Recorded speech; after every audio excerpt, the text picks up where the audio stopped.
25 March ভারতের বিপক্ষে Asian cup বাছাইয়ের ম্যাচ সামনে রেখে মাঠের অনুশীলন শুরু করেছে জাতীয় ফুটবল দল।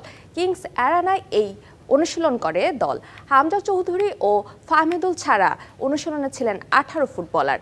ভারতের বিপক্ষে ম্যাচ সামনে রেখে আগেই ফিটনেস যাচাইয়ের মেডিকেল টেস্ট করা হয়েছে।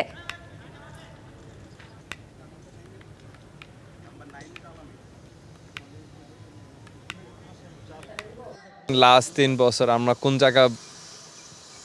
কোন জায়গা আমরা বেশি গোল খাচ্ছি সেট পিস নিয়ে, সো এটা আমরা কাজ করতে হবে না। আমরা একটা ভালো এক্সপেক্ট করি, কারণ আমরা যদি হেড টু হেড করি মানে ইন্ডিয়ার প্লেয়ারের সাথে, I don't think that's a big difference. In south Asia I think he is the best player, so Hamza আসলে এটা it will B a big boost for the team. যখনই ইন্ডিয়ার সাথে খেলা হয় আলাদা একটা স্পিরিট কাজ করে যে ওদের এগেনস্টে ভালো খেলতে হবে, এবং দেশকে যেহেতু আমরা রিপ্রেজেন্ট করি সবটা জায়গায়, তো ইন্ডিয়া যেহেতু আমাদের পাশের একটা দেশ, ওদের সাথে আমাদের অলওয়েজ একটা কম্পিটিশন থাকে এবং ভালো করার একটা স্পৃহা থাকে।